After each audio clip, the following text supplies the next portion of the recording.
Boss offered 50 grand for my breast milk. I thought he was a freak wanting to take it home for a kid. That was until I saw him, body limp and weak, chugging my milk like it was an elixir of life. Only then did I realize he needs human milk to survive. Later, the price tag hit $500,000. The catch? He wanted it straight from the source. For the money, I said yes. Then came the day he asked, for $5 million, would you let me? My boss called me in. I was shaking, sweating, terrified he was going to fire me. If I got canned, I was dead. Zero income. Back when I was pregnant with my daughter, Bella, my old company forced me to resign. The hospital bills and NICU costs wiped out what little savings I had tucked away. I was reduced to begging my husband, Travis, for cash. Every time I asked, it was a fight. He'd bitch about this, complain about that. Don't buy that, that's unnecessary. And finally, the classic line, I'm broke too, Chloe. Thank God my tits were heavy with milk. I could breastfeed, saving us on formula. But Bella's diapers cost money. Clothes cost money. Every onesie she owns is too tight now. Winter is coming to Chicago, and she needs a coat. If luck hadn't landed me this job, my baby would be shivering in wet diapers. You don't need to be nervous, the boss said, sitting across from me. His voice was smooth, gentle. Mr. Sterling is 33 this year. He looks refined, scholarly, and harmless. The kind of guy you instinctively trust. I called you in for a personal matter. My shoulders dropped. I relaxed. Mr. Sterling gave me a slight smile. He's handsome, depressingly so. But what I envy more is the stench of old money on him. He's loaded. I wished I could be like him. God, I regret being so young and stupid, marrying Travis and popping out a kid before I knew how the world worked. Now my life is a misery, and my child is suffering for it. Are you currently lactating? I want to buy some of your breast milk. Is that okay? Rest assured, I will pay. I naturally assumed he had a kid at home,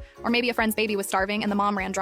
In our mommy groups, people ask for donor milk sometimes. Usually nobody charges for it. If you're leaking, you donate. So I said, Mr. Sterling, if you need it, you don't have to pay. Bella can't finish it all anyway. I usually just dump the extra down the sink. Mr. Sterling shook his head quickly. No, I don't like owing favors. Plus, I need a strict daily supply. If I don't pay you, I can't enforce my demands. Demands? Okay. If money wasn't involved, demands would be rude. But with cash on the table, that changes things. I nodded. All right, but you don't need to pay too much. Just a token amount. Kissing the boss's ass seemed like a good insurance policy against getting fired. Mr. Sterling added me on Venmo and instantly zapped me $50,000. Holy shit. I stared at him in shock. That's way too much. He stopped me from protesting. Don't refuse. I have a lot of requirements. You've passed your medical checks, so I know your milk is clean. Also, I have some intrusive requests, which is why the price is so high. Looking at that $50K, my heart ached. My bank account currently had $80 in it. I skipped lunch daily, surviving on the free crackers and stale coffee in the break room just to save pennies. I was dirt poor. Because I was poor, Travis and his monster of a mother, Mrs. Higgins, treated me like garbage, and I couldn't dare divorce him. If I divorced him, they'd fight for custody. With no money, I'd lose Bella. Even if I won, I couldn't afford childcare, which meant relying on my mother-in-law to watch her. Leaving Travis meant renting my own place. More money I didn't have. I regretted being young and dumb. I jumped into marriage and motherhood blind. Now I was trapped in quicksand. But this $50K? This money solved a huge chunk of my problems. Mr. Sterling laid out his rules. First, you need to pump here in my private office every day. Nowhere else. I need to ensure the milk is sterile and safe. That made sense. Rumor had it Sterling came from a billionaire family. Rich people are paranoid about getting poisoned. Second, to guarantee the nutritional value, you must eat 3 meals a day prepared by my personal chef. Wow.